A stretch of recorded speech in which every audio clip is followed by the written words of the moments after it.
Hey guys, నమస్తే and welcome to hit TV. రాజకీయాల్లో నేతలకు ఆలోచన ఉండాలి, ఆవేశం కాదు. ఆత్మవిశ్వాసం ఉండాలి, అహంకారం కాదు.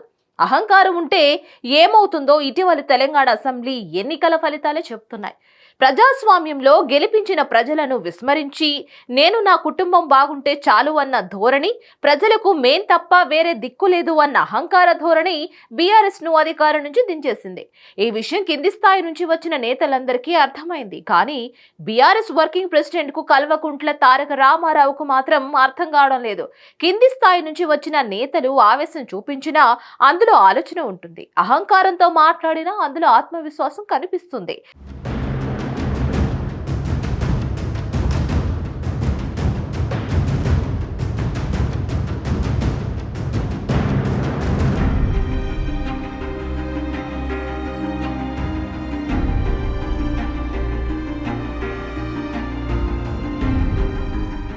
దీనిని ప్రజలు అర్థం చేసుకుంటారు. కానీ మధ్యలో పుట్టుకొచ్చిన నేతలకు ప్రజాస్వామ్యం విలువలు తెలియవు. ప్రజలంటే ఎప్పటికీ చులకన భావనే ఉంటుంది. ఎందుకంటే ఆ నేతలు ప్రజల నుంచి రాలేదు కాబట్టి. ఇలాంటి నేతలతో ప్రజలకు ఎలాంటి నష్టం ఉండదు, కానీ వారిని నమ్ముకున్న పార్టీ నట్టేట మునుగుతుంది. ఈ సమస్యను ఇప్పుడు భారత రాష్ట్ర సమితి ఎదుర్కొంటోంది. పార్టీ భవిష్యత్తును తీర్చిదిద్దుతారనుకున్న కేటీఆర్ చేస్తున్న ప్రకటనలు ఆ పార్టీని ప్రజల్లో మరింత చులకన చేస్తున్నాయి. పంచెలు ఊడేలా కొడతాం, చెప్పుతో కొడతాం, సర్కార్ను కూలగొడతాం, కేసీఆర్ ను మళ్లీ ముఖ్యమంత్రిని చేసుకుంటాం లాంటి మాటలు ఆ పార్టీపై మరింత అసహనాన్ని పెంచుతున్నాయి. పార్టీ బాధ్యతలు తీసుకున్న నేతలు గెలుపు ఓటములను అంగీకరించాలి. గెలిచినప్పుడు వాళ్ల వల్లే గెలిచిందని జబ్బలు చరుచుకొని, ఓడిపోతే మాత్రం ఎదుటివారి మీద నిందలు వేసేవాడు ఎప్పటికీ నాయకుడు కాలేడు. ఇక ప్రజా తీర్పును గౌరవించలేని కేటీఆర్ మాటలు ఇప్పుడు ఆ పార్టీ ఉనికికే ప్రమాదం తెచ్చే పరిస్థితి ఏర్పడుతోంది. బీఆర్ఎస్ ను ఓడించిన తెలంగాణ ప్రజల్లో ఆ పార్టీ ఓడిపోయిందన్న సింపతి ఎక్కడా కనిపించడం లేదు. మంచి పనైంది అనేవారే 90% ఉన్నారు. కానీ కేటీఆర్ మనకు మంచి సీట్లే ఇచ్చారు, మనం ఘోరంగా ఓడిపోలేదు, కాంగ్రెస్ తప్పుడు ప్రచారంతో ఓడిపోయామని మాట్లాడడం ఆ పార్టీపై ఉన్న సింపతిని కూడా దెబ్బతీస్తుంది. ఇక రేపో మాపో ప్రభుత్వాన్ని కూలగొడతామని కూడా తాజా బెదిరింపులకు దిగారు.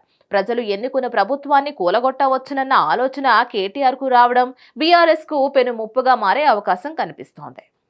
ఓటమిని ఒప్పుకోలేకపోతున్న కేటీఆర్ అధికార పార్టీపై అహంకారంతో మాట్లాడుతున్నారు.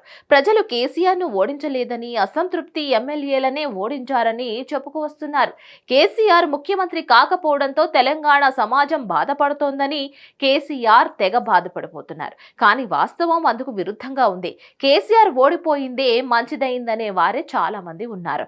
మళ్లీ ముఖ్యమంత్రి అయితే తెలంగాణను అమ్మేసేవాడన్న అభిప్రాయమే చాలా మందిలో ఉంది. కామారెడ్డి ఓటర్లు చీకొట్టడమే ఇందుకు నిదర్శన.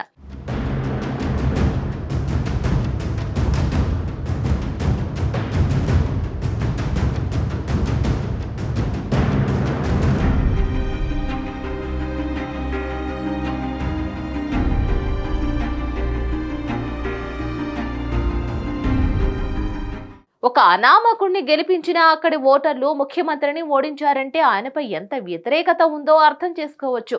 ఇదే ప్రజాస్వామ్యం గొప్పదనం. ముఖ్యమంత్రి అయినా అనామకుడు అయినా ఓటర్ల ముందు ఒక్కటే. వన్స్ డిసైడ్ అయ్యారంటే వద్దనుకున్న వారిని ఓడిస్తారు, కావాలనుకునే వారిని గెలిపిస్తారు. ఈ చిన్న లాజిక్ కూడా కేటీఆర్ విస్మరిస్తున్నారు. ఎందుకంటే ఆయన ప్రజల నుంచి వచ్చిన నాయకుడు కాదు, ప్రజాస్వామ్యాన్ని గౌరవించే నేత కాదు. కేటీఆర్ పార్టీ నేతల్లో ధైర్యం నింపడం కోసం బీఆర్ఎస్ ఓటమికి కారణాలను ఎదుటి పార్టీలపైనే వేస్తున్నారు. తద్వారా ప్రజలు పొరపాటు చేశారని చెప్పే ప్రయత్నం చేస్తున్నారు. కానీ ఈ మాటలు అతనికి, ఆ పార్టీకి రివర్స్ కావడం ఖాయం. త్వరలోనే కేసీఆర్ ను సీఎంను చేసుకుందామని కేటీఆర్ ప్రకటిస్తున్నారు అంటే కాంగ్రెస్ సర్కార్ను కలుస్తావా? నలుగురు ఎమ్మెల్యేలను కొంటే ప్రభుత్వం కూలిపోదు. అక్రమంగా సంపాదించిన డబ్బులుండొచ్చు, కానీ అమ్ముడు పోవడానికి కాంగ్రెస్ ఎమ్మెల్యేలు ఇప్పుడు సిద్ధంగా లేరు. కేటీఆర్ మాటల్లో ఆ పార్టీ అసలు స్వరూపం బయటపడుతోంది.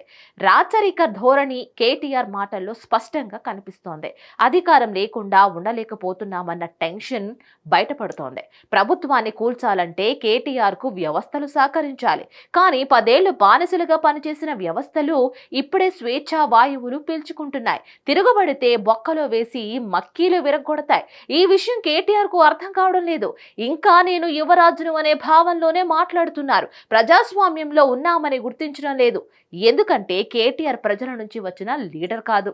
వచ్చే లోక్సభ ఎన్నికల్లో ప్రస్తుతం ఉన్న స్థానాల్లో అయినా గెలవాలి అన్న ఆలోచనలో కేటీఆర్ ఉన్నారు.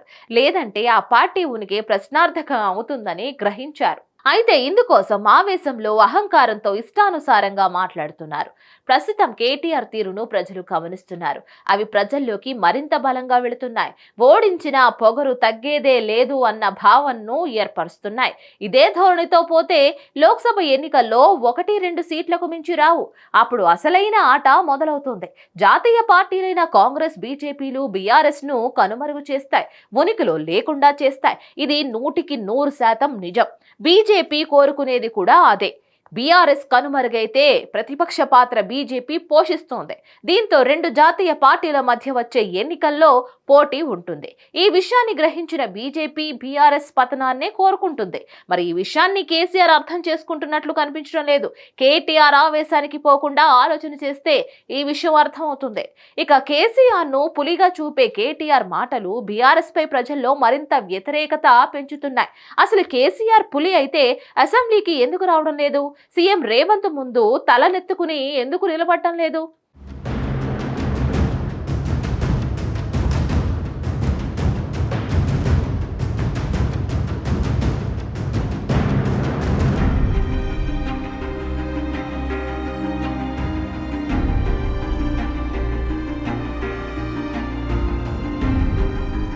కనీసం ఎమ్మెల్యేగా ప్రమాణం చేయలేకపోతున్న కేసీఆర్ అసెంబ్లీకి రాకపోవచ్చు.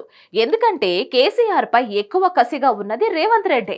ఆయన ముందు నిలబడి తొడగొట్టాలని చూస్తే జీబలిసిన కోడి చికెన్ షాపు ముందుకు వెళ్లి తొడగొట్టినట్లే ఉంటుంది. ఎందుకంటే ప్రతీకారంతో రేవంత్ రగిలిపోతున్నారు కదా.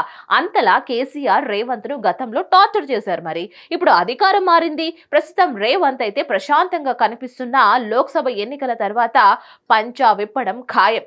పులి బయటకు వస్తే బోన్లో బంధిస్తామని రేవంత్ ఇటీవల చేసిన వ్యాఖ్యలే ఆయనలోని ప్రతీకారానికి నిదర్శనం. కేటీఆర్ ఇప్పటికైనా తెలంగాణ సామాజిక పరిస్థితులను అర్థం చేసుకోవాలి. ప్రజలు ఇచ్చిన తీర్పును గౌరవించాలి. ఓటమిని అంగీకరించాలి. ప్రజలు ఏ బాధ్యత అప్పగించారో దానిని నిర్మాణాత్మకంగా నిర్వర్తించాలి. ప్రజల్లో మళ్లీ పార్టీపై నమ్మకం పెరిగేలా పనిచేయాలి.